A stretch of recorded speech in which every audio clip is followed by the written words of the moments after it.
महाभारत काल के बारे में अब भी कई ऐसी चीजें हैं जिनसे काफी सारे लोग अनजान हैं। महाभारत युद्ध में वीर गति को प्राप्त हुए पुरुषों की विधवाओं का क्या हुआ, इसका ज्यादा लोगों को पता नहीं है। मैं हूँ ट्विंकल, आप देख रहे हैं सत्योदय मीडिया।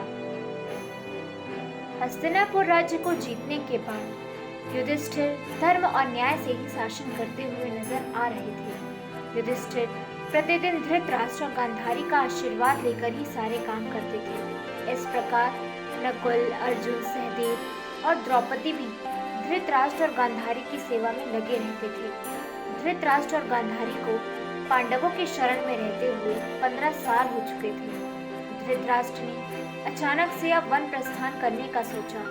गांधारी और युधिष्ठिर के साथ विदुर और संजय ने भी वन जाने के विचार पर हामी भरी। जब युधिष्ठिर को इस बात का पता चला तो वह शोक में आ गए थे। फिर वह महर्षि वेदव्यास के कहने पर बात मान गए। वन जाने के लिए सभी रवाना होने लगे। इन सबको वन जाते देख कुंती ने भी जिद पकड़ ली थी कि वह भी अब वन में ही रहेगी। पांडव पुत्रों ने कुंती को बहुत समझाने की कोशिश की, लेकिन वह नहीं मानी। अंत में वह भी वन में निवास करने के लिए चली गई। एक दिन युधिष्ठिर के मन में सबसे मिलने की इच्छा हुई और उन्होंने सबको आज्ञा देते हुए वन जाने की तैयारी करने के लिए कह दिया। पांडव पुत्र और नगरवासी धृतराष्ट्र, गांधारी और माता कुंती से मिलने के लिए वन की ओर चल पड़े। महाभारत युद्ध को खत्म हुए भले ही काफी समय बीत चुका था, लेकिन अपनों को खोने का गम किसी के मन से जा नहीं रहा था।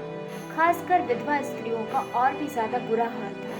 वे हमेशा ही शोक में डूबी रहती थी। तत्पश्चात वेदव्यास ने सबके हालत को देखते हुए एक ऐलान किया। उन्होंने कहा, अब तुम मेरी विद्या का चमत्कार देखो। उन्होंने सबसे कहा कि जिनको जो मांगना है वह मांग सकते हैं। कुंती ने कहा, उसे कर्ण को देखना है। बाकी सब ने भी कहा कि उन्हें युद्ध में मारे गए सब परिजनों को देखना है। फिर वेदव्यास ने कहा, अब ऐसा ही होगा। उन्होंने सबको गंगा तट पर जाने के लिए कहा। सभी वहां पहुंचकर रात होने का इंतजार करने लगे।